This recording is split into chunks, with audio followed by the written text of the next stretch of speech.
তো আজকে আমি দেখাবো কার্লি কি করে করতে হয়। তো স্ট্রেট করেছেন, কেরাটিন করেছেন, বোটক্স করেছেন, ন্যানোপ্লাস্টিয়া করেছেন, বিভিন্ন টাইপের ট্রিটমেন্ট কিন্তু আপনারা দেখেছেন আমার ভিডিওতে। তো আজকে আমি আপনাদেরকে শেখাবো কিভাবে কার্লি করতে হয়। তো নমস্কার, আমি Sayan, mister artist studio and academy থেকে। সো আমার ক্লায়েন্টের হেয়ার তো দেখতেই পাচ্ছ, ক্লায়েন্টের হেয়ার কিন্তু ওয়েভি আছে এবং প্রচণ্ড ড্রাই এবং ড্যামেজ হয়ে আছে।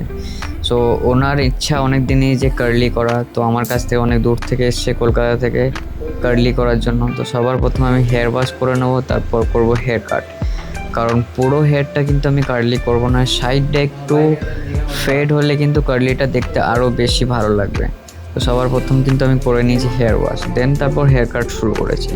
তো প্রথমে আমি একটু ট্রিমার দিয়ে হেয়ার কাট করে নেবো একদম লো ফেডের মধ্যে, দেন সিজার দিয়ে ওটাকে জাস্ট ব্লেন্ড করে দেবো।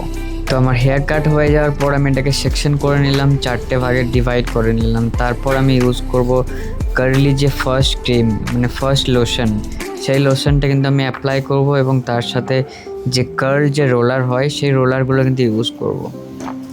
তো যারা কার্লি করা শিখতে চাইছেন তারা কিন্তু পুরো ভিডিওটা দেখুন, প্রথম থেকে লাস্ট অবধি খুব ভালোভাবে দেখুন। আর আমি কিভাবে কাজটা করছি, কতটা হেয়ার নিচ্ছি, মানে কতটা সেকশনটা কতটা পাতলা নিচ্ছি বা কতটা মোটা নিচ্ছি, সেটা কিন্তু ভালোভাবে লক্ষ্য রাখতে হবে। আর স্ট্রেটনিং বা স্মুথনিং বা কেরাটিনের মতো নয়, এটা খুবই ডিফিকাল্ট কিন্তু একটা প্রসেস, যেটা এই লোশনটা অনেকটা স্ট্রং কেমিক্যাল হয়, যেটা স্ক্যাল্পে লাগলে কিন্তু হেয়ার ফল হওয়ার অনেক চান্স থাকে। সো খুব ধ্যান দিয়ে বা অনেক টাইম দিয়ে ফোকাস দিয়ে কিন্তু কাজটা করতে হবে, অ্যান্ড অল্প অল্প পাতলা পাতলা সেকশন নিয়ে কিন্তু কাজটা করতে হবে।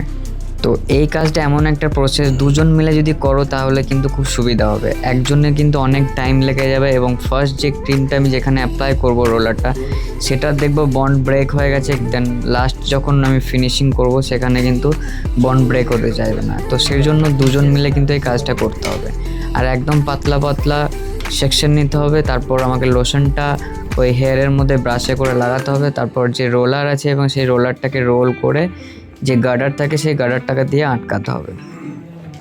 তো এভাবে কিন্তু পুরো হেয়ারটা একদম সেকশন বাই সেকশন রোল করতে করতে কিন্তু পুরো এই হেয়ারে অ্যাপ্লাই করতে হবে। আর মাথায় রাখতে হবে যাতে যে লোশনটা ইউজ করছে সেটা যেন স্ক্যাল্পে টাচ না হয়। তো ক্রাউন এরিয়া শেষ হয়ে যাওয়ার পর আমি আবার ব্যাক সাইড থেকে শুরু করেছি, আর ব্যাক সাইড থেকে কিন্তু সেম প্রসেস, একদম পাতলা পাতলা সেকশন নিতে হবে। আর তার সাথে যে রোলারটা আমি আটকাচ্ছি সেটাকে কিন্তু খুব টাইট করে আটকাতে হবে, কারণ লুজ করে আটকালে কিন্তু কার্ল যেটা আছে সেটা কিন্তু লুজ হয়ে যাবে এবং খুলে যাবে খুব তাড়াতাড়ি। তো পুরো প্রসেস কমপ্লিট হয়ে যাওয়ার পর 15 মিনিট পর পর কিন্তু লোশনটা ব্রাশের সাহায্যে কিন্তু অ্যাপ্লাই করতে হবে, কারণ শুকিয়ে গেলে কিন্তু হবে না। শুকিয়ে যাওয়ার পর যেই শুকিয়ে যাবে 15 মিনিট পর আবার কিন্তু লোশনটা ওটার ওপরে অ্যাপ্লাই করতে হবে। সো 50 মিনিট থেকে 60 মিনিট মানে 1 ঘন্টা রাখার পর আমাকে চেক করতে হবে, যদি দেখা যায় বন্ড ব্রেক হয়ে গেছে তো তাহলে কিন্তু ওয়াশ করে দিতে হবে। তো যাই হোক, ফার্স্ট ক্রিমের প্রসেস কিন্তু আমার কমপ্লিট। এবার আমি হেয়ার ওয়াশ করব। এটাকে কিন্তু ক্লিপটাকে খুলবো না, জাস্ট নর্মাল জল দিয়ে ওয়াশ করব।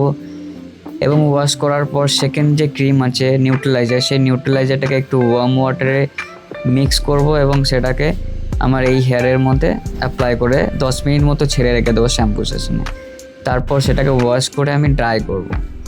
তো ড্রাই করে নিলাম, ড্রাই করার পর আমার একটা একটা করে কিন্তু যেই কার্ল রোলারগুলো আছে সেগুলোকে আমি খুলতে থাকবো। আর একদম তাড়াহুড়ো করা যাবে না, অল্প অল্প সেকশন নিয়ে কিন্তু খুলতে হবে একটা একটা রোলার। আর ড্রায়ার ইউজ করার সময় কিন্তু এই ডিফিউজারটা ইউজ করতে হবে। নর্মাল ড্রায়ারে যদি স্পিড থাকে কিন্তু কার্লগুলো খুলে যাওয়ার চান্স থাকে, তো সেই জন্য আমরা ড্রায়ারে ডিফিউজারটা ইউজ করব। সো এটা হচ্ছে আমার ফাইনাল রেজাল্ট। তো কেমন লাগলো ভিডিওটা অবশ্যই কমেন্টে জানাবেন। আর এরকম হেয়ার রিলেটেড কোনো কিছু কাজ শিখতে চাইলে বা কোনো কিছু প্রবলেম হলে অবশ্যই সেটা কমেন্টে জানাবেন, আমি সেরকম টাইপের ভিডিও আনার চেষ্টা করব। আর ভিডিওটা যদি ভালো লাগে অবশ্যই লাইক শেয়ার কমেন্ট করে দেবেন। দেখা হচ্ছে নেক্সট ভিডিওতে।